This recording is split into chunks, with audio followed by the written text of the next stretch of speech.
ஆயிரத்து நேயர்களுக்கு அன்பு வணக்கங்கள். கடந்த நவம்பர் மாதம் 8ஆம் தேதி தொடங்கி நாடு முழுவதும் அதிகமாக பேசப்பட்ட, விவாதிக்கப்பட்டு, அலசப்பட்டு வரும் ஒரு விஷயம் இருக்குமானால் அது பண மதிப்பு இழக்க செய்யப்பட்ட விவகாரம், அது டிமானிட்டைசேஷன் விவகாரம். இது தேசத்தில் அத்தனை பிளாட்ஃபார்ம்லையும் விரிவாக தொடர்ந்து பேசப்பட்டு வருகிறது. ஒரு இடத்தை தவிர நாடாளுமன்றத்துடைய இரு அவைகள் தவிர நாட்டுடைய அத்தனை பகுதிகளிலும் பேச்சுக்கு, விவாதத்துக்கு வாய்ப்பு இருக்கக்கூடிய அத்தனை இடங்கள்லையும் பேசப்பட்டு வருகிறது. இந்த இடத்தை தவிர எதனால் பாராளுமன்றத்தில் இது பேசப்படலைன்னு கேட்டால், இதை பேசப்படணுங்கிறதுக்காக பேசப்படலை. அதற்காக கூச்சலும் குழப்பமும் தொடர்ந்து நடந்து முடிந்தே விட்டது. பாராளுமன்ற கூட்டத்தொடர் தள்ளி வைக்கப்பட்டிருக்கிறது. விரக்தியுடைய உச்சத்துக்கு பாரதிய ஜனதாவுடைய மூத்த தலைவர், முன்னாள் துணை பிரதமர் அத்வானி சென்று என்னுடைய நாடாளுமன்ற உறுப்பினர் பதவியை ராஜினாமா செய்யணும் அப்படின்னு எண்ணம் தோன்றுகிறது என்று கூறியிருக்கிறார். இது ஊடகங்களில் பரவலாக வந்திருக்கிறது. இன்னொரு பக்கம் நாட்டுடைய முதல் குடிமகன் பிரணாப் முகர்ஜி நாடாளுமன்றத்தில் நீண்ட அனுபவம் கொண்டவர். நாடாளுமன்ற உறுப்பினர்களுடைய பணியை தவிர மற்றதெல்லாம் செஞ்சுட்டு இருக்கிறாங்க, முதல்ல உங்களுடைய பணிகளை செய்யுங்க அப்படின்னு சொல்லியிருக்கிறார். யார் காரணம் அப்படின்னு கேட்கும்பொழுது அதை இன்னைக்கு விவாதிக்க போகிறோம். அவ்வளோ எளிமையில் ஒரு முடிவெல்லாம் வந்துட முடியாது. இவர்கள் தான் எங்களை பேச விடலைன்னு ஆளுங்கட்சியும், எங்களை இவங்க தான் பேச விடலைன்னு எதிர்கட்சியும் ஒருவரை ஒருவர் பரஸ்பரம் குற்றம் சாட்டி வருகிறார்கள். ஆக மீண்டும் ஒரு முறை மக்கள் வரி பணம் கரியாகி இருக்கிறது. பாராளுமன்ற தொடர் முடக்கம் யார் காரணம் என்ற கேள்வி எழுந்திருக்கிறது. விவாதிக்கலாம். இந்த நிகழ்ச்சியில் பாரதிய ஜனதாவுடைய மாநில செயலாளர் திரு KT ராகவன் அவர்கள் இணைகிறார், பொருளாதார நோக்கர் சத்யகுமார் அவர்கள் இணைகிறார், மற்றும் காங்கிரஸ் கட்சியுடைய செய்தி தொடர்பாளர் முன்னாள் சட்டமன்ற உறுப்பினர் திரு செல்வ பெருந்தகை அவர்கள் இணைகிறார்கள். அதே போல இந்திய கம்யூனிஸ்ட் கட்சியுடைய மாநில துணை செயலாளர் தோழர் திரு வீரபாண்டியன் அவர்கள் இணைகிறார்கள். அனைவரையும் நிகழ்ச்சிக்கு அன்போடு வரவேற்கின்றோம். மக்கள் வரிப்பணம் பெருமளவுக்கு கரியாகிறது. திரு ராகவன், ரொம்ப எளிமையாக நீங்கள் எதிர்கட்சிகள் தான் காரணம்னு இயல்பாக வசதியாக எப்போதுமே ஒவ்வொரு ஆளுங்கட்சி யாராக இருந்தாலும் பாராளுமன்ற முடக்கத்துக்கு காரணம் சொல்வது போல இந்த முறை நீங்கள் காரணம் சொல்ல முடியாது. இதற்கு தார்மீக நிலையை எடுத்துக்கொண்டு வருத்தமாவது பாரதிய ஜனதா தெரிவிக்குமா? ஏனென்றால் இதில் உங்களுக்கும் பொறுப்பு இருக்கிறது, அக்கௌண்டபிலிட்டி இருக்கிறது என்று சொல்லியவர் வேறு யாரும் இல்லை, உங்களால் பெரிதும் மதிக்க போற்றப்படக்கூடிய திரு அத்வானி அவர்கள். நிச்சயமாக வருந்த வேண்டிய விஷயம்தான். பாராளுமன்றம் நடக்கவில்லை என்பது அனைத்து பாராளுமன்ற உறுப்பினர்களும் வருந்த வேண்டிய விஷயம்தான். ஆனால் காரணம் என்னங்கிறது தான் இப்போ கொஸ்டினே. யார் என்பது தான் கொஸ்டினே. ஒரு ஆளுங்கட்சி பார்லிமெண்ட்டை முடக்கிட்டு அது மூலமாக கெட்ட பேர் வருமா நல்ல பேர் வரும்னு நினைக்கிறீங்களா? எதிர்கட்சி நல்ல பேர் வருமா கெட்ட பேர் வருமா? இல்லை, அதுதான் சொல்ல வரேன். இப்போ ஆளுங்கட்சியாக இருக்கிறவங்க கவர்மெண்ட்டை ரன் பண்ணுறதுக்கு தான் நாங்கள் இருப்போமே தவிர, ஃபார் தட் மேட்டர் எனி ஆளுங்கட்சி அதை முடக்கிட்டு உட்காந்து அது கெட்ட பேர் வாங்குறது எந்த ஆளுங்கட்சியும் அது விரும்பாது. நீங்கள் தமிழ்நாடு அரசாங்கம் இப்போ தமிழ்நாடு சட்டமன்றத்தில் தூக்கி போட்டுடுறாங்க, இல்லை வெளில போய் அனுப்பிச்சிடுறாங்க. ஆனாலும் அவங்க நடத்துகிறாங்க. அவங்க யாரும் முடக்கிறது இல்லை. இங்கேயும் கூட பார்த்தீங்கன்னா தெரியும், அங்கேயும் கூட பார்லிமெண்ட்டில் டிஸ்கஸ் பண்ணது ரெடி தான். பிரைம் மினிஸ்டர் ராஜ்யசபாவில் கூட வந்தார்.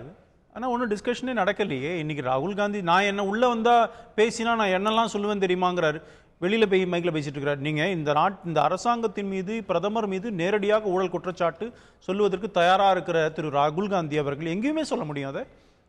ஏன் இதை சொல்கிறாருன்னா, ஒரு சட்டம் தெரிந்த சில பேருக்கு தெரியும், பார்லிமெண்ட்டில் அந்த இம்யூனிட்டி உண்டு. அங்கே சொல்லிட்டோம்னா அது தப்பாக போச்சுன்னா கூட பிரச்சனை வராது அப்படிங்கிறதுனாலையோ என்னமோ தெரியல வெளியில் பேச மறுக்கிறார்.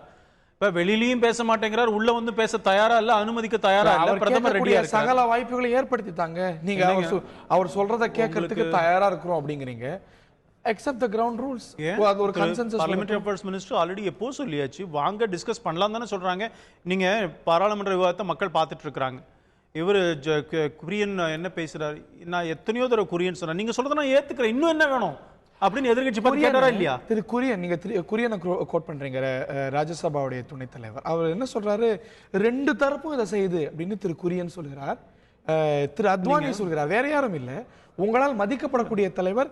இரண்டு தரப்பும் இதை செய்கின்றன அப்படிங்கிறாங்க. பாருங்க, மத்த எல்லாரையும் விட்டுருங்க, உங்களுடைய திரு அத்வானி சொல்வதை நீங்க முக்கியத்துவத்தோட பார்க்க கூடாதா? சட்டன்லி நான் அது கண்டிப்பா அதுக்கு முக்கியத்துவம் கொடுக்கணும். அவர் நீங்க சொல்றது போல ராகுல் காந்தி செய்றார், காங்கிரஸ் கட்சி செய்து, கம்யூனிஸ்ட் கட்சி செய்துன்னு கடந்து போல he thinks you are accountable too. திரு ஹரி, இப்ப எதிர்க்கட்சிகள் சொல்லும் பொழுது இந்த சப்ஜெக்ட்ல விவாதத்துக்கு வந்தா விவாதம் வைத்துக் கொள்ளலாம் என்று சொல்லுவதே அரசாங்கம். அதற்கு அனுமதி கொடுத்து vice chairman, Rajya Sabha vice chairman அனுமதி கொடுக்கிறார், இங்க ஸ்பீக்கர் அனுமதி கொடுக்கறாங்க. விவாதம் பண்ணுங்க. நீங்க என்ன டிமாண்ட்? இதுக்கு மேல நீ கேட்டதெல்லாம் கொடுத்துட்டேன் அப்படின்னு சொல்லும் பொழுது அதுக்கு தான் சொல்ல வரேன். இப்ப விவாதத்துக்கு தயாரா இல்லாம வேற ஏதோ குற்றச்சாட்டுகள் என்று சொல்லி இந்த பார்லிமெண்ட் நடக்க விடாம பண்ணும் பொழுது அவங்க சொல்லுகின்ற சில குற்றச்சாட்டுகளுக்கு ஆளுங்கட்சியும் கூட பதில் சொல்ல வேண்டியிருக்கு. நேத்து கூட பாருங்க, தேவையில்லாத ஏதோ விஷயத்தை எடுக்கிறாங்களே தவிர அவங்களுடைய நோக்கம், எதிர்கட்சிகளுடைய நோக்கம் இந்த அரசாங்கத்தின் மீது ஒரு கெட்ட பெயர் எடுத்துப்படுத்தணும். மக்கள்லாம் ரோட்ல இருக்கிறாங்க, எந்த மக்களும் இதை சினிஸ்டர் நோக்கம், இதுதான் இது எதிர்கட்சிக்கு மட்டுமே கொண்ட நோக்கம் அப்படின்னா நாடாளுமன்ற நடவடிக்கைகளை சுதந்திரம் அடைந்த காலத்திலேருந்து பார்த்து வரக்கூடிய திரு அத்வானி அவர்கள் உணர மாட்டாரா? இல்ல இதை செய்யறது எதிர்கட்சி தான், ஆளுங்கட்சி பொறுப்போட நடந்துட்டு இருக்குன்னு நீங்க பொறுப்போட நடந்துக்கிறதா உங்களுடைய மூத்த தலைவரே கருதல். அப்படிலாம் சொல்லல அவரு. பாராளுமன்ற இப்போ both sides are responsible. இங்க பாருங்க, both sides are responsible னா இப்ப ஜனாதிபதி கூட தான் சொன்னாரு, பார்லிமெண்ட்ல நடக்க விடுங்கன்னு சொல்றாரு. நீங்க இந்த டிமானிடைசேஷனை பத்தி பேசுறதுக்கு அலோ பண்ணா நீங்க ஜனாதிபதி ஒத்துக்காம ஜனாதிபதி பொய்யான குற்றச்சாட்டுகள் பாரதிய ஜனதாவுடைய தலைவர் பாஜக உட்பட ரெண்டு தரப்பும் குற்றச்சாட்டுகள் சொல்லும் பொழுது அதை ஆளுங்கட்சி மீது பொய்யான குற்றச்சாட்டுகளை சொல்லும் பொழுது அதை கவுண்டர் பண்ற வேலையும் எங்களுக்கும் இருக்குது.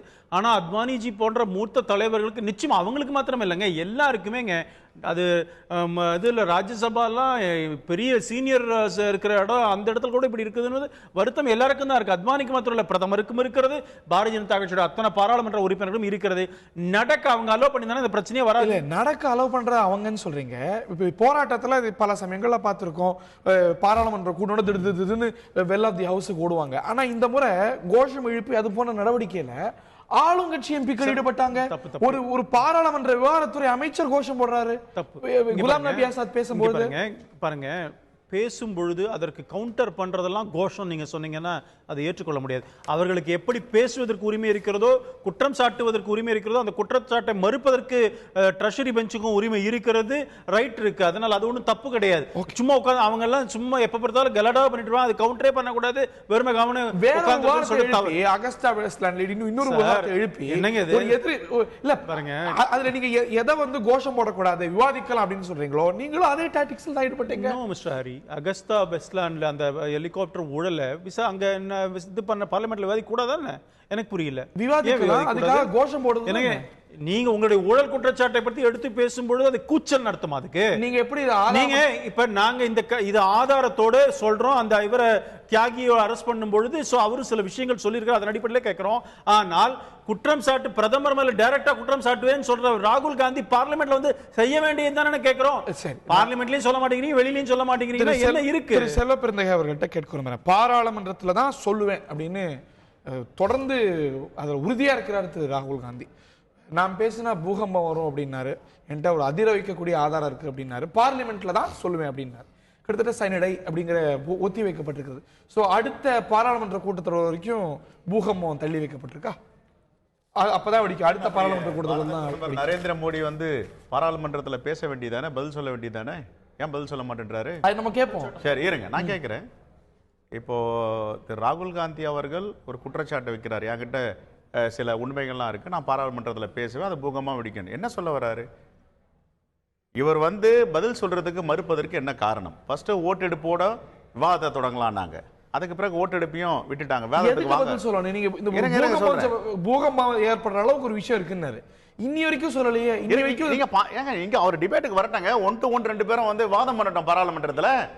அவர் என்ன சொல்றாரு? அருண் ஜேட்லி பேசுவார் நிதியமைச்சர்னா, நிதியமைச்சர் எதுக்கு இந்த டிபேட்ல பேசணும்? பிரதமர் தான் அறிவிச்சாரு, பிரதமர் தான் பேசணும். இல்ல, இன்னைக்கு பாராளுமன்றம் முடிவுக்கு வரக்கூடிய சூழ்நிலையில அதுக்கான ஸ்கோப் இல்ல. சோ ராகுல் காந்தியோட நிலைப்பாடு பாராளுமன்றத்துல தான் நான் சொல்லுவேன் அப்படின்னு. அடுத்த கூட்டத்தொடர் வரைக்கும் பேச வேண்டிய இடம் தானே. அடுத்த கூட்டத்தொடர் வரைக்கும் இன்னும் 3 நாள் நீடிக்க சொல்லுங்க பாராளுமன்றத்தை. இப்ப இன்னைக்கு இல்லங்கிற மாதிரி ஒரு ஸ்கோப் வந்துருச்சுன்னா அவர் அடுத்த கூட்டத்தொடர் வரைக்கும் யார்ட்டையும் சொல்லாம ரகசியத்தை பொத்தி காப்பாரா? இதுல ரகசியம் எல்லாம் ஒண்ணு இல்லைங்க. நான் என்ன சொல்றேன், நீங்க ஃபர்ஸ்ட் வந்து டிமானிசேஷன் கொண்டாடும் போது ஃபெயிலியர் நாங்கள் ஆரம்பத்திலேயே சொல்லிட்டோம். இது வந்து தோல்வி அடையும், இது கண்டிப்பா வெற்றி அடையாது. ஏன்னா எந்த இன்ஃப்ராஸ்ட்ரக்சரும் இல்லாம எந்த ஏற்பாடும் இல்லாம இவர் பார்த்து அறிவிச்சிட்டு போயிட்டார். யார் அறிவிக்கணும்? கவர்னர் உர்ஜித் பட்டேல் அறிவிக்கணும். இப்போ பதில் சொல்றதுக்கு வந்து நிதி அமைச்சர் சொல்லுவார் என்றார். அறிவிச்சர் இவர் தானே, பிரதமர் தானே வந்து சொல்லணும், பதில் சொல்லணும். ஏன் பதில் சொல்ல மறுக்கிறாரு? நான் கேக்குறேன், டிமானிசேஷன் பத்தி சொல்ல சொல்லுங்க. எந்த சட்டம், எந்த சட்டத்தின்படி இவர் அறிவிச்சாரு? இருக்கு சார், என்ன இருக்கு சார்? அதுக்கப்புறம் ஒரு நிதித்துறை அமைச்சர், அதுக்கப்புறம் அப்படி governor. Section 26 of reserve bank ஆக்ட்ல கவர்மெண்ட்டுக்கு தான் சார் இருக்குது. இவர் அறிவிச்சிருக்காரு, பாராளுமன்றத்தில் சொல்லட்டும். ராகுல் காந்தி அப்ப பேசுறேன்னு சொல்றாரு, பேசுறத கேட்கட்டும், ஒரு பதில் சொல்லட்டுங்க. அவங்க பேசுறதுக்கு தயாரா இல்லைன்னே வச்சுப்போம் சார். நீங்க வந்து அதுக்கான ஒரு சூழல் இல்லைன்னா மக்களுக்கு அவர் என்ன விஷயத்த சொல்ல போறாரோ தெரிஞ்சுக்கிறதுக்கான அத்தனை ரைட். இந்த நாட்டு பிரதமர் கிட்ட ஒரு விஷயமே இல்லங்க, ஒரு விஷயமே கிடையாது. பிரதமர் மீது உங்களுக்கு இத்தனை விமர்சனம் இருக்கு. அவர் வந்து பேச விடல, ஆளுங்கட்சி வாய்ப்பு கொடுக்கல. ஓகே, நம்ம அதை அப்படியே ஃபேஸ் வேல்யூல எடுத்துக்கிட்டாலும் நாட்டு மக்களுக்கு மற்ற பிளாட்ஃபார்ம்ல தெரிவிக்க வேண்டிய பொறுப்பு. குற்றச்சாட்டை வைக்க போறேன், பூகம்பம் வர அளவுக்கு குற்றச்சாட்டு வைக்க போறேன் சொல்லக்கூடிய திரு ராகுல் இவர்கள் கிட்ட நாட்டு மக்களை பற்றி எந்த ஒரு விஷயமும் கிடையாதுங்க. அகஸ்தாவை பத்தி இப்ப பேசுறதுக்கு நான் சூழ்நிலை. கடந்த வருடம் பாராளுமன்றத்தில் இதே பிரதமர் பேசியிருக்காரு, அவங்க பேச நிதி அமைச்சர் பேசியிருக்காங்க. இல்ல இப்ப போயிட்டு அகஸ்தாவை பத்தி பேசுறதுக்கு என்ன வந்துச்சு? இல்லனே வச்சு 2003ல நீங்க தான் கிளியர் பண்ணீங்க. இருங்க, அகஸ்தா எங்க இருந்து ஆரம்பிச்சது? அதுக்கு இல்லனே 2003ல நீங்க தான் கிளியர் பண்ணீங்க. அகஸ்தாக்கு வருவோம் பின்னாடி. பிரிஜேஷ் மிஸ்ரா தான் கிளியர் பண்ணிருக்காரு. அகஸ்தாக்கு பின்னாடி உயிரோட இருக்காரு, நீங்க ஒரு உயிரோட இல்ல. அகஸ்தாக்கு பின்னாடி வருவாங்க. இருக்காரு, பிரிஜேஷ் மிஸ்ரா இருக்காரா? அவர்தான் பிஎம்ஓ ஆபீஸ்ல இருந்து கிளியர் பண்ணிருக்காரு. அகஸ்தா விட்டுறோம் இப்போதைக்கு. இன்னைக்கு ராகுல் காந்தி ஒரு நாடு பூகம்பத்தை சந்திக்கிற அளவுக்கு ஒரு பிரம்மாண்டமான ஒரு விஷயம் இருக்கு அப்படின்னா அவர் வந்து இப்படி இன்னைக்கு பாராளுமன்றம் நடக்கிற வரைக்கும் நான் சொல்ல மாட்டேன் கேக்குறேங்க. இப்ப மகேஷான் ஒருத்தர் அரெஸ்ட் பண்ணி உள்ள வச்சிருக்கீங்க, எங்க வச்சிருக்கீங்க அவரை? அவர் எதுக்காக அரெஸ்ட் பண்ணீங்க? 15,000 கோடி எங்க இருந்து? நான் கேக்குறேன், பூகம்பம் இந்த நாட்டு மக்கள் பார்த்துட்டு இருக்காங்க. 15,000 கோடி அவர் எங்க இருந்து எடுத்துட்டு வந்து பேங்க்ல டெபாசிட் பண்ணார்? வரி கட்டினாரா நவம்பருக்குள்ளேயே? இதுதான் யாருடைய பணம்? இல்ல நான் கேக்குறேங்க, இன்னும் நிறைய விஷயம் இருக்கு. இருங்க, கிருஷ்ணா ரெட்டிக்கு எப்படி 201 கோடி ரூபாய் கிட்ட வந்துச்சு, எப்படி எடுத்தாங்க? இல்ல உங்களுடைய இளைஞர் அணி தலைவர் பாஜக நாட்டு மக்கள் எல்லாம் 2000 3000 கையேந்திட்டு இருக்காங்க அவங்க பணத்தை எடுக்கிறதுக்கு. இந்த நாட்டுல மிகப்பெரிய கொடுமை என்னன்னா, தன்னுடைய பணத்தை எடுப்பதற்கு நிக்கிறாங்க, அங்க போனா பணம் இல்ல, எடுக்க முடியல. எப்படி பாஜக இளைஞர் அணி தலைவருக்கு எவ்வளவு பெரிய பணம் வந்தது? என்னங்க, ஜனார்தன ரெட்டியுடைய ஓட்டுநர் 20 கோடி ரூபாய் மாத்தினாங்க, சாட்சியோட கையெழுத்து போட்டு தற்கொலை பண்ணிருக்காரு. எங்க இருந்து வருது உங்களுக்கு அந்த பணம்? எந்த கட்சி? எங்க கட்சி தான், பிஜேபி தான். அப்டேட் பண்ணிக்கோங்க. அரசியல்ல இருக்கீங்க, அவர் எந்த கட்சின்னு தெரிஞ்சு அப்புறம் பேசுங்க. அவர் அமைச்சராலாம் இல்லீங்களா? ஐயா, இன்னைக்கு எந்த கட்சிங்க அவர் அமைச்சரா இருந்தாரா இல்லையா உங்க கட்சியில? நீங்க விடுதலை சிறுத்தைகள் விடுதலை சிறுத்தைகள் சொல்லலாமா? சொல்லுங்க. நீங்க காங்கிரஸ் தானே இப்ப? ஆமாங்க. அப்ப நான் சொல்றேங்க, சம்பவம் நடக்கிறத சொல்றேன். உங்க அமைச்சர் பிஜேபி பிரமுகர் எல்லாம் எவ்வளவு பேர் திருமணத்துல இருந்தாங்க? குற்றத்தை ஒத்துக்கங்க சார். இத மாதிரி யார் எங்க இருக்காங்க பேசினா எப்படி? சரி, செல்வப்பெருந்தகை விடுதலை சிறுத்தை கட்சியில இருக்காங்க, இன்னைக்கு பேச முடியுமா? ஆமாங்க, பேச முடியுமா? பேசுங்க நீங்க. அதுக்கு என்ன சம்பந்தம் இருக்கு? காங்கிரஸ்ல இருக்கீங்க, முழங்காலுக்கும் இதுக்கு முடிச்சு போடாதீங்க. நான் என்ன சொல்ல வரேன் சார், உங்களை சார்ந்தவர்கள் உங்க பிரமுகர்களுக்கு மட்டும் சரி, பிஜேபி இளைஞர் தலைவருக்கு எப்படி பணம் வந்து சொல்லுங்க. ஒரே பாயிண்ட் ஒருத்தர் ஜனார்தன் ரெட்டி விட்டுருங்க. பிஜேபி இளைஞர் அணி தலைவருக்கு எப்படி இவ்வளவு பெரிய திருப்பூர்ல சாய்ஸ்ல ஏன் விடுறீங்க? இப்ப ஜனார்தன் சொல்லுங்க சார், சொல்லுங்க எப்படி பணம் வந்துச்சு? இங்க பாருங்க, ஒரு புரிஞ்சுக்கோங்க. யார் நீங்க சொல்றீங்கன்னா முதல்ல இளைஞர் அணி தலைவர் யார்? எங்க இளைஞர் அணி தலைவர் யார் மாட்டாங்க? யார கட்சியில இருந்து ரிமூவ் பண்ணிருக்கீங்க? யார கட்சியில இருந்து எடுத்திருக்கீங்க? இளைஞர் அணி இல்ல, அவர் வந்து ஒரு செயற்குழு உறுப்பினர். அவரை கட்சியில இருந்து இப்ப நாங்க நீக்கி இருக்கிறோம். உங்களுக்கு அந்த கட்சி விட்டு எடுத்தீங்க இருக்குதா? சொல்லுங்க. நான் என்ன சொல்றேன், ஒண்ணு சார் ஒரே நிமிஷம். உத்தரப்பிரதேச 2000 ரூபாய்க்கு கையேந்தி நிக்கிறாங்க. உத்தரப்பிரதேச பணத்தை எடுக்கிறதுக்கு உத்தரப்பிரதேச எலெக்ஷன் வருது. கட்சியை சார்ந்தவர்கள் எப்படி பணம் வருது? உத்தரப்பிரதேச எலெக்ஷன் எப்படி 50 விமானத்துல எல்லாரும் கூட்டிட்டு போக முடியுது? எங்க இருந்து கணக்கு இருக்காதுங்களா? அம்புலி மாமா கதெல்லாம் பேசிட்டு இருக்காங்க. எங்கங்க கணக்கு இருக்கு? அம்புலி மாமா கதெல்லாம் பேசிட்டு இருக்காங்க. எங்க இருக்கு? நிரூபிக்க இருக்காங்க மக்கள் எல்லாம். நீங்க பாத்துட்டு மக்கள் எல்லாம் பழி வாங்கிட்டு மக்கள் எல்லாம் உதாசீனப்படுத்திட்டு மக்கள் பிரச்சனை எடுக்காம உங்க பிரச்சனையை மட்டும் பேசிட்டு இருக்கீங்க. விஷயங்கள் இல்ல, திரு மன்மோகன் சிங் சொல்வது போல ஒரு லார்ஜ் ஸ்கேம்லாம் நடக்குது அப்படின்னா அதை விடக்கூடாது. அது நிச்சயமா அதன் மீது நடவடிக்கை வேண்டும். நீங்க பாராளுமன்றத்தில் பிரதமர் எப்ப பேசுவாரோ அது வரைக்கும் காத்துட்டு இருக்கணும்னு அவசியம் இல்லை. It has to be acted with alacrity. Go to the courts, நடவடிக்கை எடுங்க. ஒரே பாயிண்ட் வச்சிருக்காங்கலங்க, ஒரே பாயிண்ட் வச்சிருக்காங்களா, ஓட்டு எடுப்பீங்க பயப்படுறாங்க, எதுக்கு அஞ்சுறாங்க? ஓகே, ஒரே ஒரு பாயிண்ட். உத்தரப்பிரதேஷ், உத்தரகாண்ட், கோவா, மணிப்பூர் எலெக்ஷன் வரப்போகுது சார். நீங்க உங்க பூகம்பத்தை வெடிக்க விடுங்களேன். தேர்தல் நாங்க தோத்துட்டு போறோம் உத்தரப்பிரதேசல. அந்த தைரியம் இல்ல உங்களுக்கு? பாராளுமன்றத்துக்கு வர மாட்டீங்க. ஏன் தைரியம் இல்ல? பாராளுமன்றத்துல மட்டும் தான் பேச முடியும்னு இல்ல, பத்திரிகை கான்ஃபரன்ஸ்ல பேசலாம், மேடைகள்ல பேசலாம். தோற்கடிங்களா பிஜேபி? இன்னைக்கு கருத்து கணிப்பே வந்திருக்கு. இல்ல, ஒரு மக்கள் மிகப்பெரிய பாடத்தை உங்களுக்கு கொடுக்க போறாங்க. ஒரு டெலிவைஸ்ட் ஸ்பீச் மூலம் வெளிப்படுத்தலாம். எவ்வளவு வாய்ப்பு இருக்கு. பாராளுமன்றத்தில் அவங்க பேச விடலனாலும் கூட அவருக்கு தன்னுடைய கருத்துக்களை வெளிப்படுத்துறதுக்கு எவ்வளவு வாய்ப்பு இருக்கு. இன்னும் சொல்ல போனா ஒரு அவசர சட்டத்தை, கேபினட் கூடி முடிவெடுத்த அவசர சட்டத்தை ஒரு பிரஸ் கான்ஃபரன்ஸ்ல தான் கிழிச்சு போறாரு திரு ராகுல் காந்தி. அப்படி செய்யும் பொழுது நாட்டில் பூகம்பமே வரும். அப்படின்னா அப்படி ஒரு பெரிய ஊழல் நடந்திருக்குன்னா அது உடனடியாக அடுத்த பாராளுமன்ற கூட்டத்தொடர் இல்ல பிரதமர் பேசுவார் இல்ல எப்போ ஒரு சூழல் ஏற்படும் அதுக்கெல்லாம் காத்துட்டு இருக்காம எவ்வளவு விரைவில் வரணும் அவ்வளவு விரைவில் வரணும். Because the nation is concern. நான் உங்கள்கிட்ட மீண்டும் வரேன். திரு வீரபாண்டியன் அவர்கள்ட்ட கேட்க வரும்போது இதுல நிச்சயமா ஆளுங்கட்சிக்கும் கூடுதல் பொறுப்பு இருக்கு ஒரு பாராளுமன்ற சட்டமன்ற செயல்பாடு அப்படின்னு பார்க்கும்பொழுது. இன்னைக்கு எதிர்கட்சிகள் இவ்வளவு நாள் பாராளுமன்றத்தை நடத்தவே இல்லை. One of the least productive sessions. மசோதாக்கள் நிறைவேறல, பல விஷயங்கள் விவாதிக்கப்படலை, தமிழ்நாட்டுடைய ஜீவாதார விஷயங்கள் புறந்தள்ளப்பட்டு பின்னுக்கு தள்ளப்பட்டிருக்கு. இதெல்லாம் செஞ்சு முடிச்சு பாராளுமன்றம் இறுதி கட்டத்தை எட்டும் பொழுது எதிர்கட்சிகள் சாதித்தது என்ன?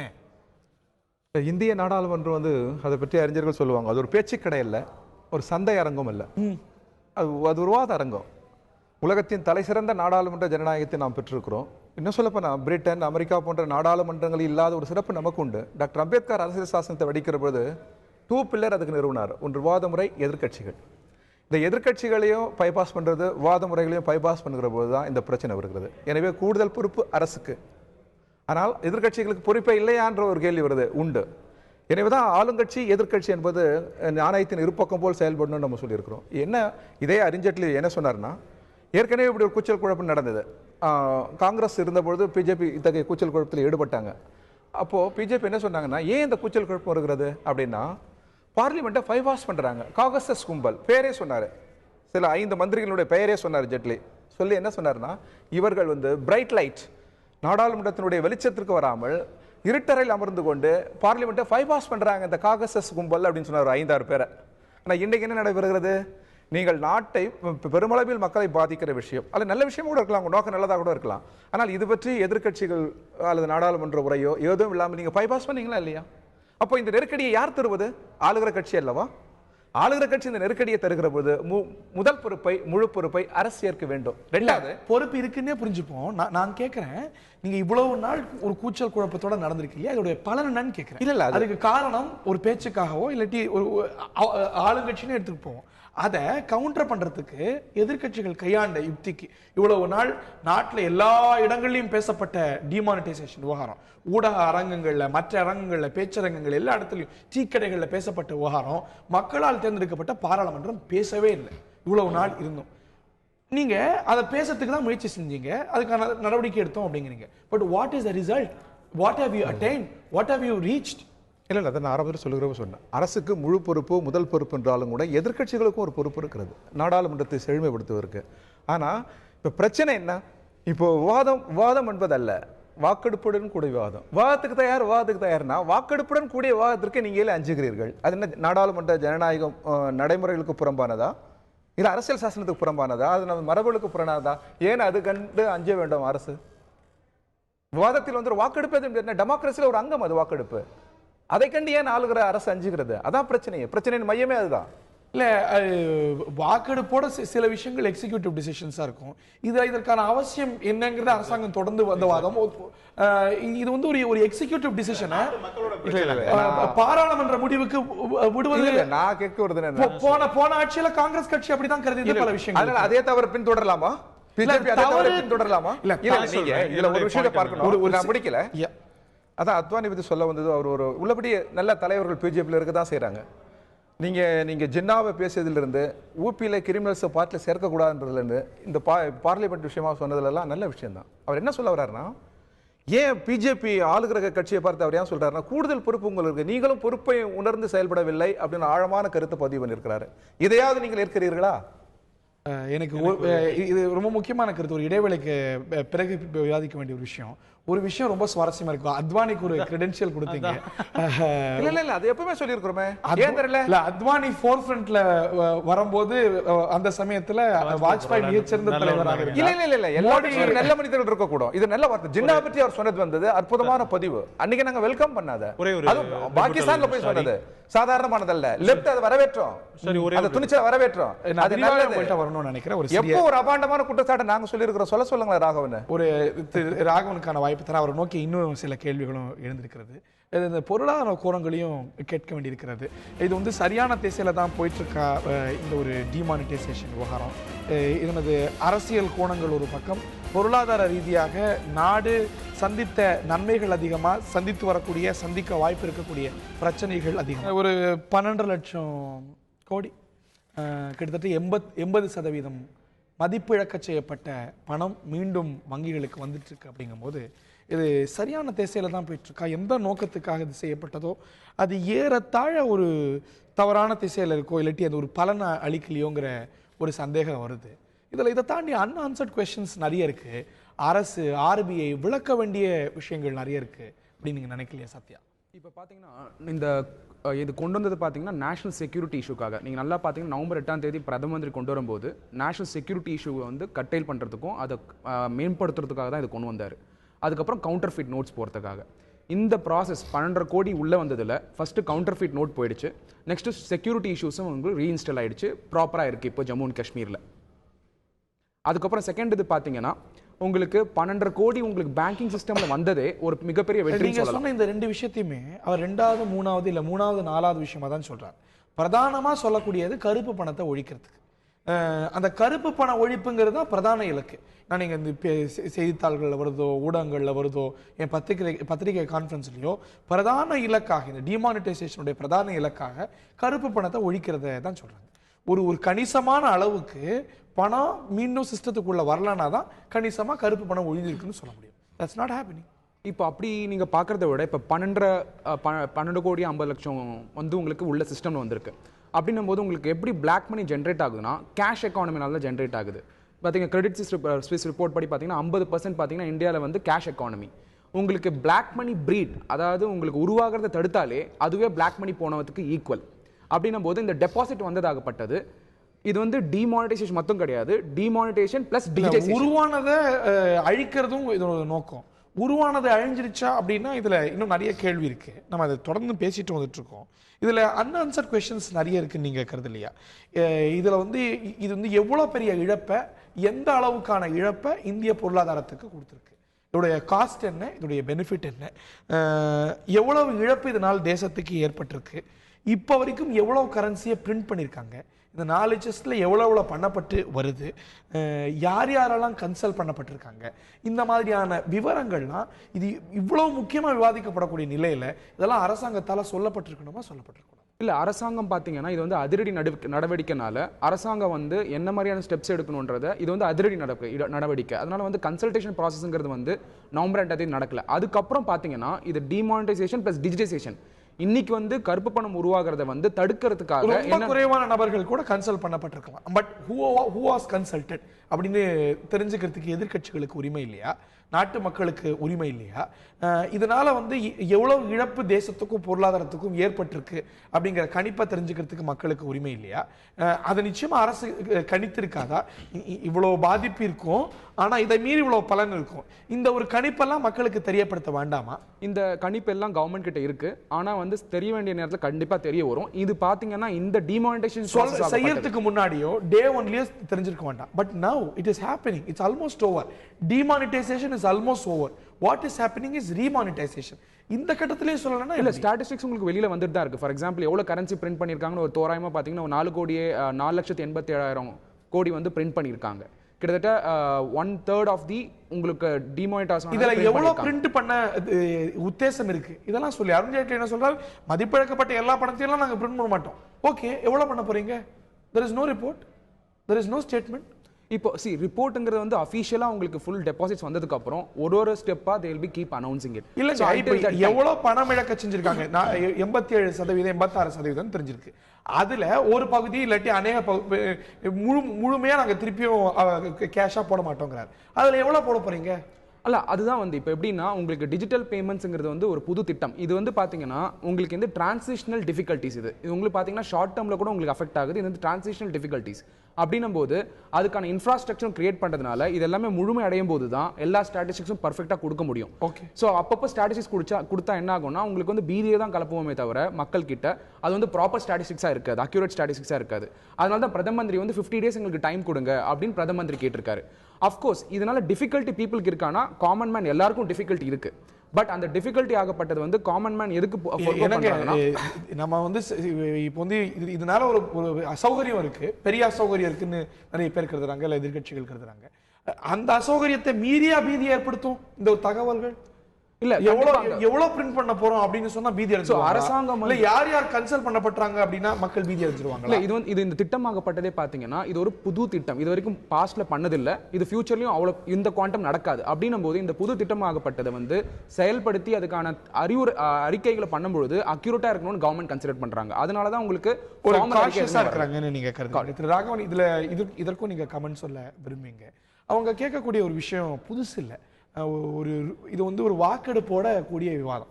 நீங்க கேட்டிருக்கீங்க, ஒரு முறையில பல முறை கேட்டிருக்கீங்க, இதே மாதிரி பாராளுமன்றத்தை முடக்கிருக்கீங்க, இதே போல வின்டர் செஷன் பாழாகி இருக்கு. அன்னைக்கு நியாயமாப்பட்ட கோரிக்கையெல்லாம் இன்னைக்கு அதீதமா அநியாயமா உங்களுக்கு படுது. Why not a debate with voting? Sir, நீங்க ஒன்று புரிஞ்சுக்கணும், அன்னைக்கு ஓட்டிங்கோடு கேட்கறதுக்கு என்னென்ன இது இருக்கு, என்னென்ன விஷயங்கள்ல ஓட்டிங்கோடு கேட்கலான் இருக்குது, எதெல்லாம் கேட்க வேண்டான் இருக்கு. இது வந்து அவர் நண்பர் பேசுறாரு, வீரபாண்டியன் பேசும்பொழுது சொல்றாரு பைபாசிங் தி பார்லிமெண்ட். எப்படி சொல்றீங்க? பாராளுமன்ற கூட்டத்தொடர் நடக்கும் பொழுது அரசாங்கம் எதையாவது வெளியிட வேண்டும், முக்கியமான அறிக்கைகள், முக்கியமான கொள்கை சார்ந்த முடிவுகள் வெளியிடணும்னா பார்லிமெண்ட்ல வந்து சொல்லணும்னு இருக்கு. பார்லிமெண்ட் செஷன் கிடையாது. And that too, the Reserve Bank of India Act இருக்கிற அந்த ப்ரொவிஷனை பயன்படுத்தி, அதுவும் அந்த சட்டத்தில் கொடுக்கப்பட்ட அதிகாரத்தை பயன்படுத்தி மத்திய அரசாங்கம் ஒரு முடிவை எடுத்திருக்கிறது. அது எடுத்த முடிவு அறிவிக்கப்பட்ட அன்று பார்லிமெண்ட் இல்ல, கூடல. அப்போ பைபாசிங் பார்லிமெண்ட் எப்படி இருக்க முடியும்?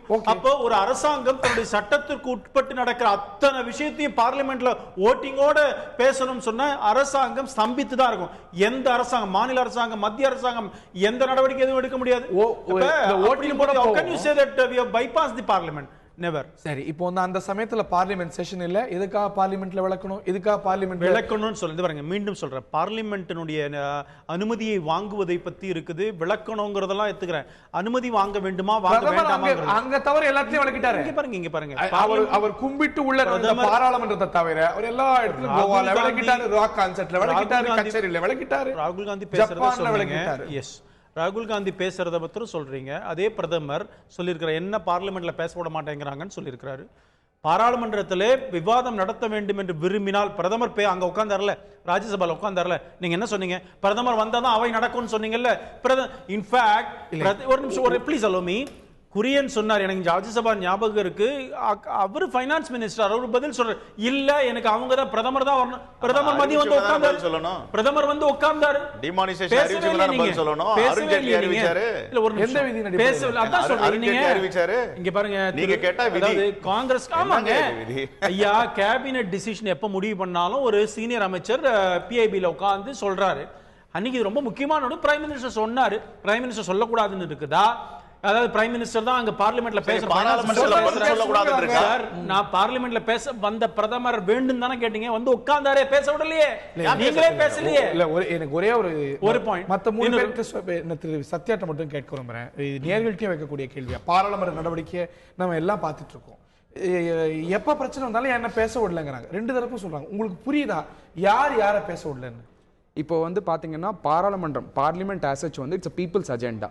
So what's happening is உங்க political agenda as well as the policy of the people. இப்படி எல்லாம் குழப்பி சொல்லுங்க. யார பேச சொல்றது புரியுதா? இல்ல எனக்கு புரியலங்க. இல்ல இப்போ இந்த ஆஸ்பெக்ட் இது வந்து புதுசான்னு கேட்டீங்கன்னா லோக்ஜாம், பார்லிமெண்ட் லோக்ஜாம் இது கிடையாது. நான் லோக்ஜாம் பத்தி எல்லாம் கேட்கல, அது தொடர்ந்து நடந்துட்டு இருக்கு. இன்னைக்கு காங்கிரஸ் கட்சியிட்ட கேட்டா என்ன பேச விடலங்கிறாங்க, ஆளுங்கட்சியை கேட்டா பிரதமரே பேச விடலங்கிறாங்க. யார பேச விடல? இல்ல மக்கள் தான் பாக்குறாங்களே. நீங்க சரி, எங்க வரீங்க? இல்ல, டெய்லி இல்ல, டிவில இல்ல, பாக்குறாங்க. இல்ல, டெய்லி யார் வெளில போறாங்க, யார் வெளில போறாங்க, யார் கிட்ட முடியாது. ஸ்பீக்கர் கெஞ்சறாங்க, யார் கிட்ட வைஸ் சேர்மனும் கெஞ்சறாங்க, அப்போசிஷன் தான் கெஞ்சறாங்க. ரெண்டு பேர்த்தையும் கெஞ்சுறாரு வைஸ் சார், சேர்மன். இவங்க இத பாருங்க, நீங்க வந்து டெய்லி டிவியை பாக்குறீங்க, மக்களும் பாக்குறாங்க. யார் வெளில போய் கத்துறாங்கன்றது எல்லாருக்கும் தெரியும். இந்த விஷயத்துல பிரைம் மினிஸ்டர் உட்கார்ந்து பேசாது யாருன்னு மக்களுக்கு தெரியும். அத்வானிட்டையும் போய் விளக்கிடுங்க நீங்க. நேச்சுரல். இப்ப அத்வானி மாத்திரம் இல்ல சார், நாங்களே சொல்றோமே, வருத்தப்படுறோமே, பிரைம் மினிஸ்டர் வருத்தப்படுறாரு. ஒரு நாட்டுல பிரதமர் பார்லிமெண்ட்ல என்ன பேச விடலன்னு சொல்லி பாத்துருக்கீங்களா? அந்த மன்மோகன் சிங் சொன்னார், சார், நிறைய அந்த சொன்னார். இங்க பாருங்க, இன்ஃபேக்ட் நாங்க மெஜாரிட்டியோட இருக்கிறோம். இந்த இடத்துல மைனாரிட்டி ஒரு சுதந்திரத்துக்கு பிறகு ஒரு 44 சீட் வச்சிருக்க காங்கிரஸுக்கு கூட சரி கத்துறாங்களேன்னு அதுக்கு அலோ கவர்னர் ஸ்பீக்கர் அலோ பண்றாரு. அவங்களை எங்களை பேச விடாம பண்றாங்க. என்ன செய்யறது? இந்த மாதிரி தான் குலாம் நபி இருக்கு. ஆசாத் ராஜ்யசபால பேசும்போது ஆனந்த் குமார் தான் அப்ஜெக்ட் பண்றாரு, சத்தம் போடுறாரு. பாராளுமன்ற விவகாரத்துறை எதிர்க்கட்சி அமைச்சர் தலைவர் நான் ஒழுங்கா என்ன பேசுறேன் கேக்குறேன் சார், ஒரு வெளிப்படை தன்மை வேணும் அரசுன்னா. இவங்க அரசுல என்ன வெளிப்படை தன்மை இருக்கு சொல்லுங்க பாப்போம். இப்ப நீங்க கேட்டீங்க, இது வரைக்கும் எவ்வளவு கருப்பு பணம் வந்திருக்கு, எவ்வளவு அடிச்சிருக்கீங்க, எவ்வளவு விநியோகம் பண்ணிருக்கீங்க. நீங்க பாத்தீங்கன்னா பப்ளிக் செக்டார் பேங்க், ரூரல் ஆகட்டும் அர்பன் ஆகட்டும் 75% அவங்க தான் இருக்காங்க. 25 விழுக்காடு தான் தனியார் வங்கிகள். ஆனா இந்த புதிய நோட்டுகளை வந்து எப்படி பிரிச்சு கொடுத்துருக்காங்கன்னு ஒரு வெளிப்படையா ஒரு வெள்ளை அறிக்கை கொடுக்க சொல்லுங்க. 75% உள்ளவங்களுக்கு 57%, 25% 43% புதிய பணம். இது எதுக்காக வந்து இந்த பாகுபாடுன்னா, ஏழை எளிய மக்களுக்கு எதிரான அரசு, எதிரான திட்டம். இந்த திட்டம் நான் சொல்றேன், என்கிட்ட புள்ளி விவரம் இருக்கு. 6100 கோடி ரூபாய் இப்ப தனியார் வங்கிகள் கொடுத்திருக்காங்க. அரசு வங்கிகளுக்கு 7800 கோடி ரூபாய்.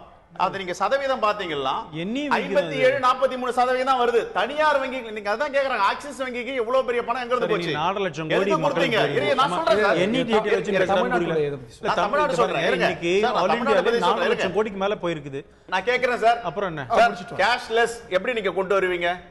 எந்த கிராமத்துல ஏழை எளிய மக்கள் இருக்கிற இடத்துல எங்க ஏடிஎம் இருக்கு? சரி, நீங்க கொண்டு வரீங்க. சரி, நான் கேக்குறேன், சொல்லுங்க. இருங்க. 50 ஆண்டு கால தோல்வியை சொல்லிடுங்க. நான் அப்படியே கேக்குறேன், மக்கள்கிட்ட சொல்லுங்க. சார், பேங்க கூட ஆரம்பிக்க இந்த நாட்டுல மிஸ்டர் ராகவனுக்கு வந்து அடித்தட்டு மக்களுடைய வலி என்னன்னு தெரியாது, அடித்தட்டு மக்களுடைய வேதனை என்னன்னு தெரியாது. எனக்கு தெரியும், நான் சொல்றேன். எந்த அதனால சேரி உங்களுக்கு பகுதியில பேங்க் எந்த பக்கமே காலனில வராம ஏடிஎம் இருக்கு சொல்லுங்க பாப்போம். நான் அதனால கேக்குறேன் சார், பேங்க்குக்கு வராம இஸ்லாமியர்கள் வசிக்கிற பகுதியில எங்கயாவது ஏடிஎம் இருக்கா? தலித்துகள் வசிக்கிற பகுதியில ஒரு ஏடிஎம் காட்டுங்க. இந்த நாட்டுல ஒரு ஏடிஎம் காட்டுங்க. நான் எல்லா கிராமத்துக்கும் போயிட்டு வந்தவன்.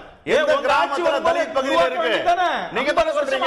அப்ப ஏழை எளிய மக்களுக்கு எதிரான ஆட்சி தானே இவங்க ஆட்சி? 50 வருஷமா என்ன எதிரான திட்டம் தான் உங்க திட்டம். என்ன சார் பண்ணீங்க சார்? இன்னைக்கு 50 வருஷமா என்ன பண்ணீங்க? முதல்ல சொல்லுங்க. நேஷனல் 50 வருஷமா உங்க ஆட்சி வங்கிகளை தேசியமயமாக்கப்பட்டது யாரு? எங்க ஆட்சி தான் வங்கி தேசியமயமாக்கப்பட்டாங்க. தலித் மக்களை என்ன பேசுறீங்க? கணக்கு கூட உங்களுக்கு மக்களுக்கு சம்பந்தம் இல்ல சார். தலித் மக்களுக்காக பேசுறீங்களா? இல்ல இல்ல மக்கள் எத்தனை பேர் வந்து சார், நான் கேக்குறேன், வெளிப்படையான ஒரு தன்மை. இன்னைக்கு துணை ஆளுநர் ரிசர்வ் வங்கியில காந்தி சொல்றாரு, என்ன சொல்றாரு? 12.4 லட்சம் கோடி வந்திருக்குன்றார். இருங்க, அதே இவங்களுடைய அமைச்சரவையில இவங்களுடைய அரசியல் இருக்கிற முக்கியமான அதிகாரி சக்திதாச காந்த் என்ன எக்கனாமிக் அஃபேர்ஸ் செக்ரட்டரி என்ன சொல்றாரு? அது தவறுன்றார். வெளிப்படை தன்மை இல்லை இவங்க கிட்ட. எங்க வெளிப்படை தன்மை இருக்கு? ஒரு அரசுனா ஒரு வெள்ளை அறிக்கை கொடுக்கணும்ல. எங்களுடைய டிமானிசேஷன்ல இதான் நடந்திருக்கு. I'll come back to you. விமர்சனங்கள் இருக்கு. ஏதாவது ஒரு கட்டத்துல திரு வீரபாண்டியன் யாராவது விட்டு கொடுக்கணும். அரசியல்லையோ இல்லாட்டி வியாபாரத்திலையோ எதுலையுமே கிவ் அண்ட் டேக் தான்.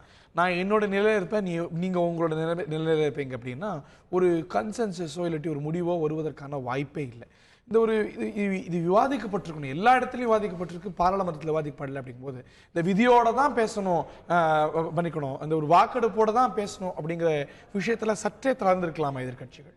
இல்லை, நான் ஆரம்பத்தில் சொன்னது போல எதிர்க்கட்சிகளுக்கும் இருக்கிற பங்கு பொறுப்பை புறக்கணித்து விட முடியாது நாடாளுமன்ற ஜனநாயகத்தில். ஆனால் முதல் பொறுப்பு, முழு பொறுப்பை அரசு தான் இருக்கணும். ஒரு வாக்கெடுப்பு என்பது நாடாளுமன்ற மரபுகளுக்கு எதிரானதா, ஜனநாயகத்துக்கு எதிரானதா, அரசியல் சாசனத்துக்கு எதிரானதா?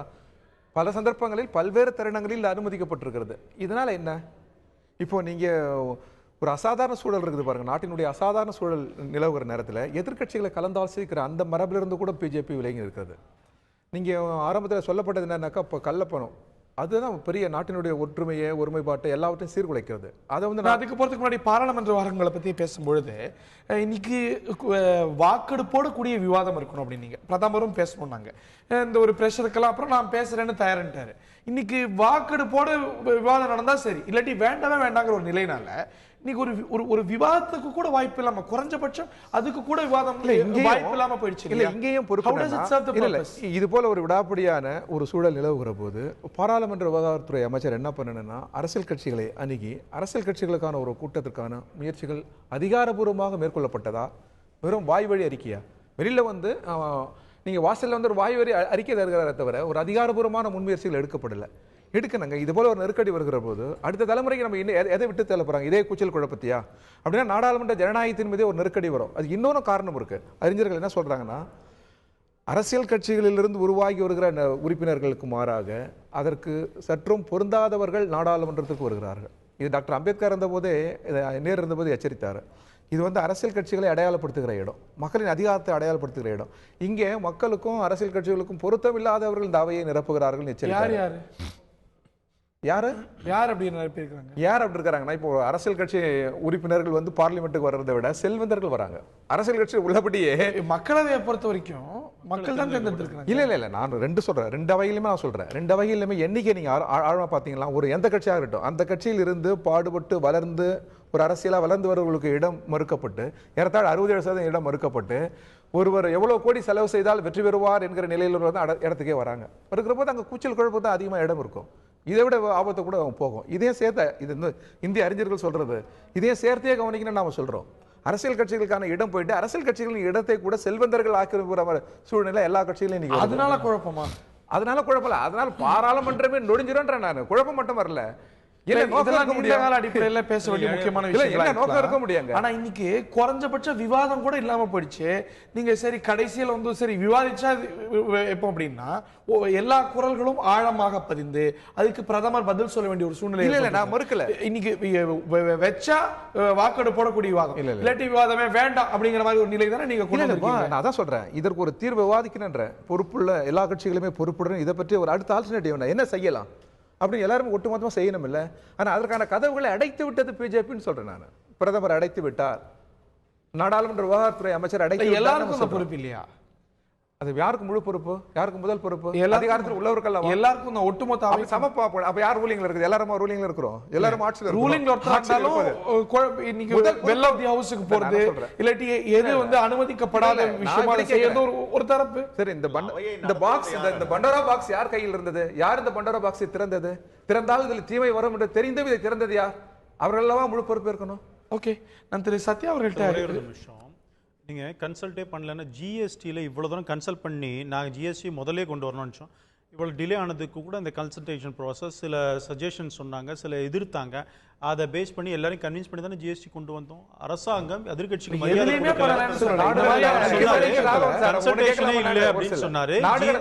நாடு கடந்த நிறுவனங்கள் வந்து இந்திய பாதுகாப்பு துறையில் கூட முதலீடுகள் செய்யலாம் என்று வருகிற போது அது பற்றி வாதிக்க வேண்டும் என்று நாங்கள் கேட்டபோது ஏன் அனுமதிக்கவில்லை? வீரபாண்டியன் அவர்களே, 70% இந்தியாவில் டிஃபென்ஸ் எக்யூப்மெண்ட்ஸ் எல்லாம் ரஷ்யால இருந்து வருது, தெரிஞ்சுக்கோங்க. நீங்க சொல்றீங்களே, இல்ல இல்ல நீங்க திசை திருப்பாதீங்க. பாருங்க, நீங்க ராணுவ விஷயம் தான சொல்றீங்க. இல்ல எதுக்கு ரஷ்யான்றீங்க? இருங்க, அது எங்க இருந்து வரட்டும்?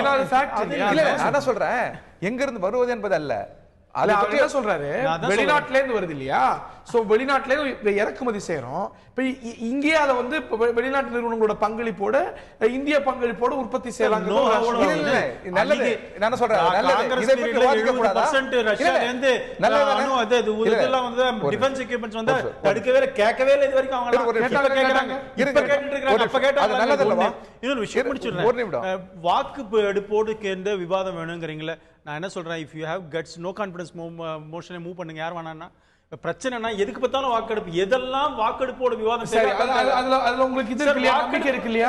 சோ சரி, we are ready for it. No, வாக்கெடுப்பு கூடியதா, we are ready for it. We cannot allow a wrong president, set a wrong president. அது முடியாது. No, you have set it too. Sir, எதுக்கெல்லாம் வாக்கெடுப்புல கேட்டீங்களா இல்லையா? 13 கேட்டீங்களா இல்லையா? கண்டிப்பா கேட்டோம் ஹரி, நாங்க இல்லன்னு சொல்லல. சட்டத்தின்படி கொடுக்கப்பட்ட அதிகாரத்தை பயன்படுத்துவதற்கு வாக்கெடுப்பு தேவையில்லை. நீங்க ஊழல் செய்வீங்க, அப்ப வாக்கெடுப்பு எதெல்லாம் வாக்கெடுப்பு கேட்கலாம். FDI மாதிரியான விஷயங்கள்ல, அந்நிய நேரடி முதலீடு மாதிரியான விஷயங்கள்ல அன்னைக்கு எக்ஸிகியூட்டிவ் டிசிஷன்ல அரசு செய்தால் போதும் அப்படிங்கிற ப்ரொவிஷன் இருக்கக்கூடிய விஷயத்துல இல்ல பார்லிமெண்ட்ல எக்ஸிகியூட்டிவ் டிசிஷன். அப்ப ஏன் பார்லிமெண்ட்ல ரீட்டைல் மார்க்கெட்டுக்கு, ரீட்டைல் FDIக்கு ஏன் போட்டிங்க? சட்டம் பண்ணீங்க.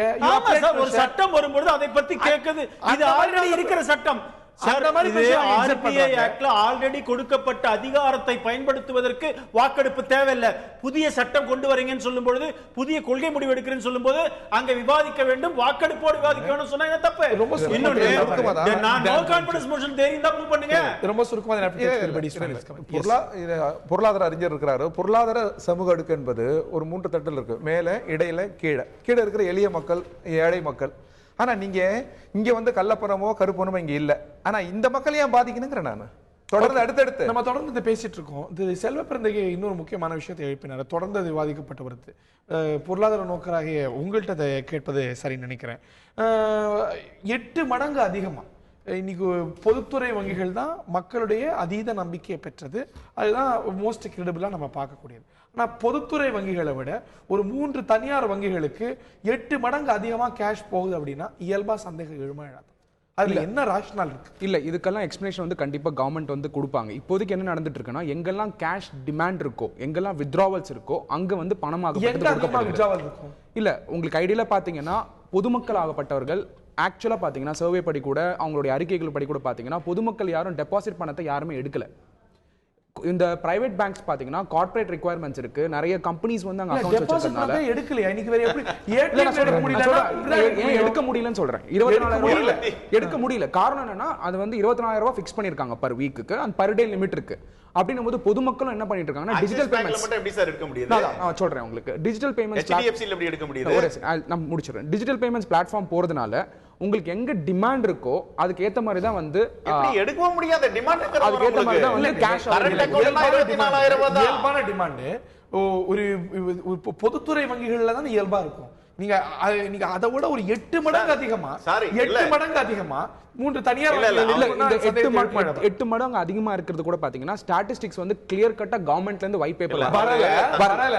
நீங்க வங்கி ஊழியர்கள் சங்கம் சொல்லுது, அது அரசு மறுக்கல, RBI மறுக்கல, பல விஷயங்கள் மறுக்கப்பட்டிருக்கு. மறுக்கலையே இந்த கவர்மெண்ட் வந்து இப்ப வந்து கவர்மெண்ட் வந்து இந்த பாயிண்ட் ஆஃப் டைம்ல வந்து எதுக்கு கவர்மெண்ட் எந்த கமெண்ட்ஸ் கொடுக்கலனா, கான்கிரீட்டா இது வந்து முடிகிற வரைக்கும் எந்த கமெண்ட்ஸ் கவர்மெண்ட் கொடுக்கல. இல்லனா இது ஒரு அவதூறா இருந்தா உடனடியா அரசு மறுத்துக்க முடியும்.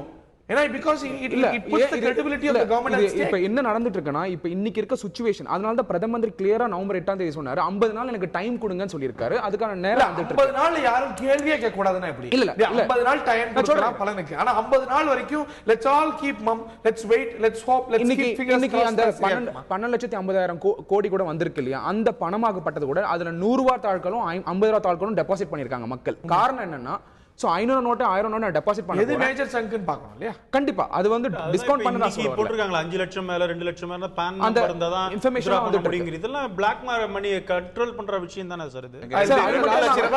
பிளாக் பண்ணி வச்சிருக்கானா? திரு செல்வப்பிறந்தகை உங்களோட இறுதியான கருத்து மிஸ்டர் ராகவன் ராஜராஸ்தவா. எஸ் இல்லைங்க, இப்போ டிமானிசேஷன்ல இவங்க கேஷ்லெஸ் சொசைட்டி எப்படி கொண்டு வர போறாங்க? மீண்டும் யார் ஆக்கிரமிக்க போறாங்க? மேக் இன் இந்தியான்னு பிரதமர் சொல்றார். மேக் இன் இந்தியானா என்ன? விசா கார்டு யாருது? மாஸ்டர் கார்டு யாருது? யூனி கார்டு யாருது? இருங்க சொல்றேன். இருங்க, பேடிஎம் யாருது? பேடிஎம் யாருது? இன்னும் அதை விட மிகப்பெரிய கொடுமைன்னா, இந்திய வரலாற்றுல எந்த பிரதமரும் தொலைக்காட்சியிலயோ படங்களையோ நடிக்கல. நம்ம பிரதமர் தான் பேடிஎம்காகவும் ரிலையன்ஸ் ஜியோக்காகவும் நடிக்கிறார்.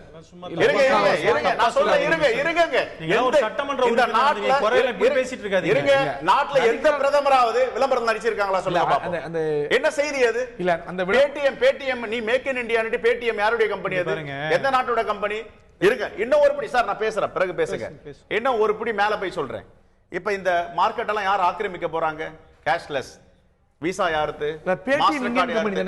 இல்ல, எல்லா வெளிநாட்டு கம்பெனி 90% வெளிநாட்டுல உள்ளவங்க தான் அந்த ஷேர் வச்சிருக்காங்க. இருங்க, 1.5% 1.5% நீங்க சார்ஜஸ் போட போறீங்க. 1 லட்சம் கோடி டர்ன் ஓவர்னா இந்த பணம் யாருக்கு போக போகுது? இதான் மேக் இன் இந்தியாவா? சொல்லுங்க சார். இதான் சொல்றார் ராகுல் காந்தி. இதில் நிறைய குளறுபடி இருக்கு, இதில் நிறைய தப்பு நடந்திருக்கு. ரிசர்வ் வங்கி துணை ஆளுநருக்கும் நிதித்துறை செயலாளருக்குமே டிஃபரன்ஸ் ஆஃப் ஒப்பீனியன் இருக்கு. பத்திரிகைக்கே வராங்க, வெளியில வராங்க. ரிசர்வ் வங்கி துணை ஆளுநர் சொல்ற தவறுன்றாரு. யாரு? நம்முடைய சக்திதாச காந்த் எகனாமிக் அஃபேர்ஸ் செக்ரட்டரி சொல்றாரு, அவர் தவறுங்க அவர் சொல்றதுன்றாரு. முரண்படுறாங்க. ஆக இது முரண்படு. அதுக்காக தான் ஒரு 50 டேஸ்க்கு அப்புறம் தான் கிளாரிட்டி எமர்ஜ் ஆகும். என்ன சார் சொல்றது? ஒரு ஃபிகர் சொல்றது கூட ரிசர்வ் வங்கில இவ்வளவு தான் டெபாசிட் பண்ணிருக்காங்க, ஷெட்யூல் பேங்க்ல இவ்வளவு தான் டெபாசிட் பண்ணிருக்காங்க, இவ்வளவு பணம் வந்திருக்கு, கருப்பு பணத்தை இவ்வளவு புடிச்சு சொல்லுங்க. இது என்ன தெரியுங்களா?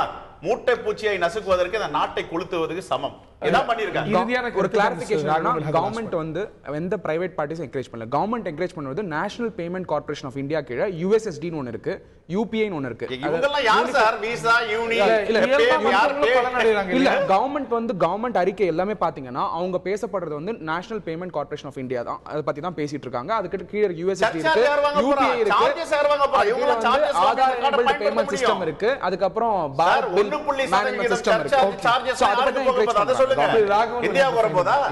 ரீட்டைல் மார்க்கெட்ல அந்நிய நிறுவனங்களை அனுமதிச்ச நீங்க இந்த முதலைக்கல்லி நீலிக்கல்லி நீங்க இன்னைக்கு என்ன சொல்றீங்க அத பேசுங்க. நீங்க தான் சொன்னீங்க பாஸ்ட் பத்தி பேச. இப்போ இன்னைக்கு பேசுங்க சார். இன்னைக்கு பேசுங்க சார். உங்களுடைய நீங்க தானே சொன்னீங்க பழச பத்தி ஜனார்தன் ரெட்டியை பத்தி பேசாதீங்க. நீங்க கட்சியினுடைய யோகியதை மக்களுக்கு தெரியும் சொல்ல வரேன். குறுக்கிடல. காங்கிரஸ் கட்சியினுடைய யோகியதை மக்களுக்கு தெரியும். ஏங்க யோகியதை பத்தி நீங்க பேசாதீங்க. உங்களுக்கும் இந்த நாட்டுக்கும் சுதந்திரத்துக்கும் சம்பந்தமே கிடையாது. நீங்க பேசாதீங்க. யோகியதை சொல்றீங்க. அப்பலாம் பேச கூடாதுங்க. வித்ரா பண்ணுங்க. அந்த வார்த்தைலாம் தவறான வார்த்தை. Should withdraw. பிரதமர் அடிச்சாங்க அதை நீங்க வித்ரா பண்ண நான் இத வித்ரா பண்றேன். ஏங்க இந்த நாட்டு சுதந்திரத்துக்கு உங்களுக்கு சம்பந்தம் இருக்கா? சார் விடுங்க சார். சொல்லுங்க. இந்த நாட்டு விடுதலைக்கு உங்களுக்கு சம்பந்தம் இருக்கா? உங்க கட்சிக்கு சொல்லுங்க பாப்போம். இந்த நாட்டுக்கு இந்த விடுதலைக்கு உங்களுக்கு என்ன சம்பந்தம் இருக்கு? நீங்களும் அத யாரை எளிய மக்களை பத்தி உங்களுக்கு கவலை இல்ல. இல்ல நான் ஒத்துக்கிறேன். சோனியா காந்தி அந்தமான் சிறையில செக் எடுத்து வரேன். ஆனா எங்க லீடர்லாம் பண்ணல. ஆமா உங்க லீடர்லாம் போய் செக் எடுத்து இந்த நாட்டை காட்டி கொடுத்தாங்க சார். எமோஷன் ஆறீங்க. இருங்க. எமோஷன் ஆவல. யோகியெல்லாம் பேசுறீங்க. உங்களுக்கு என்ன யோகியதை இருக்கு? நீங்க சப்ஜெக்ட்ட பேசுங்க. நானும் சப்ஜெக்ட் தான் பேசுறேன். அதாவது எஸ் நீங்க தான் சொன்னீங்க யோகியெல்லாம் பேசுறீங்க. கொஞ்சம் இருங்க சார். போதும் சார். இருங்க சார். சட்டமன்றமா நீங்க அந்த மாதிரி பேசிட்டு இருக்கீங்க. அதாவதுங்க நான் என்ன சொல்றேன், இன்னைக்கு டிமானிட்டைசேஷன்ல மக்கள் நிச்சயமா முழுக்க ஆதரவு கொடுத்துட்டு இருக்காங்க. இன்ஸ்பைட் ஆஃப் தர் இது ப்ராப்ளம் பெயின்ஸ் சஃபர் பண்ணிட்டு இருக்காங்க, இல்லைன்னு சொல்லல. ஆனா இவர்களுக்கு பிரச்சனைங்கிறதுக்காக இன்னைக்கு மக்களை கேடயமா பயன்படுத்திட்டு இன்னும் கூட விளக்கங்கள் கொடுக்கணும் இல்லையா? அவங்களோட क्वेश्चंसல நிறைய லெஜிட்டிமேட் क्वेश्चंस நான் சொல்றேன் क्वेश्चंस நிறைய இருக்கலாம் சார். ஆனால் இது நான் முன்னாடியே இதே தொலைக்காட்சி இதிலே பேசியிருக்கேன். உங்க டிவிலேயே A plan, B plan, C plan அந்த மாதிரி ஒரு விஷயங்கள் அரசாங்கம் வெளிப்படையா இன்னைக்கு சொல்லாம இருக்கிறதுக்கு காரணம் இருக்கலாம். தினம் ஒரு அறிக்கை விடுறதுக்கும் ஒரு காரணம் உண்டு.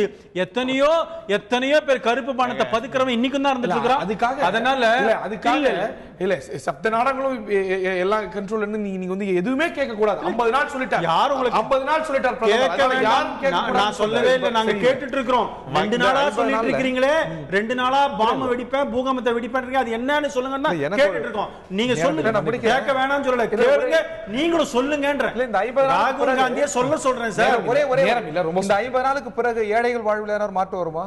வரணும்ங்கிறதா எல்லாருடைய எதிர்பார்ப்பு. because we have taken a huge step. ஏழைகள் பிரதமர் மீது நம்பிக்கை வச்சிருக்காங்க. யாரைகள் தான் சார் இன்னைக்கு 4 நாள் பார்த்துட்டு இருக்காங்க. சிபிஐ மேல நம்பிக்கை வைக்கல. பார்லிமென்ட்ல ஒரு சீட் தான் கொடுத்தாங்க. சிபிஐ பார்லிமென்ட்ல ஒரு சீட் தான் ஜெயிச்சிருக்குது. இது பார்லிமென்ட்ல எங்க மக்கள் நம்பிக்கை கொடுத்தாங்க.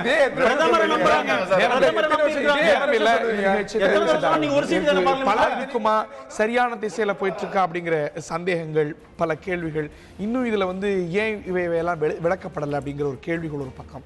இன்னொரு பக்கம் இது சார்ந்த விவாதங்கள் மற்ற எல்லா தளத்திலும் நடக்க, பாராளுமன்றத்துக்கு வெளியே நடக்க, எதற்காக ஒரு அவை இருக்கிறதோ அந்த பணியை தவிர அந்த விவாதமே நடக்காமல் குளிர்கால கூட்டத்தோட ஒரு முடிவுக்கு வருவது அப்படிங்கிறது துரதிருஷ்டமான ஒரு விஷயம். பாராளுமன்றம் முழுமையும் அதில் அங்கம் வகிக்கக்கூடிய ஒவ்வொரு நாட்டு மக்களுக்கு பதில் சொல்ல வேண்டிய ஒரு அவமானகரமான ஒரு விஷயம். நாட்டுடைய முதல் குடிமகன், இந்திய நாட்டுடைய துணை பிரதமராக இருக்கக்கூடிய திரு அத்வானி, இன்னும் பலர், ஏன் திரு அப்துல் கலாம் கூட தன்னுடைய இறுதி நாளில் கூட பாராளுமன்றம் சுமூகமாக இயங்குவதை வந்து ஒரு அதிமுக்கியமான ஒரு ப்ரையாரிட்டியாக முன்வைத்தார். ஆனால் அது தொடர்ந்து பாலிட்டிஷியன்ஸ் ஆர் ஃபெயிலிங் அஸ் அப்படிங்கிறது தான் இதில் வந்து ஒரு முக்கியமான விஷயம். ஆளுங்கட்சிக்கு இதில் அதிமுக்கியமான பங்கு இருக்கிறது, எதிர்கட்சிக்கு அதே அளவுக்கு முக்கியமான பங்கு இருக்கிறது. It's very unfortunate. இதை தாண்டி டிமானிட்டைசேஷன் சார்ந்த கேள்விகள், விவாதங்கள் இன்னும் பல கட்டங்களில் தொடர்ந்து எழவே செய்யும். இது பலன் இருக்குமா, சரியான திசையில் போயிட்டு இருக்கா, இல்லை இதில் சறுக்கல்கள் சொதப்பல்கள் இருக்கிறதா? Let's hope not. இந்த நிகழ்ச்சியில் பங்கு கொண்ட விருந்தினர்கள் அனைவருக்கும், பார்த்த நேயர்களுக்கும் நன்றி.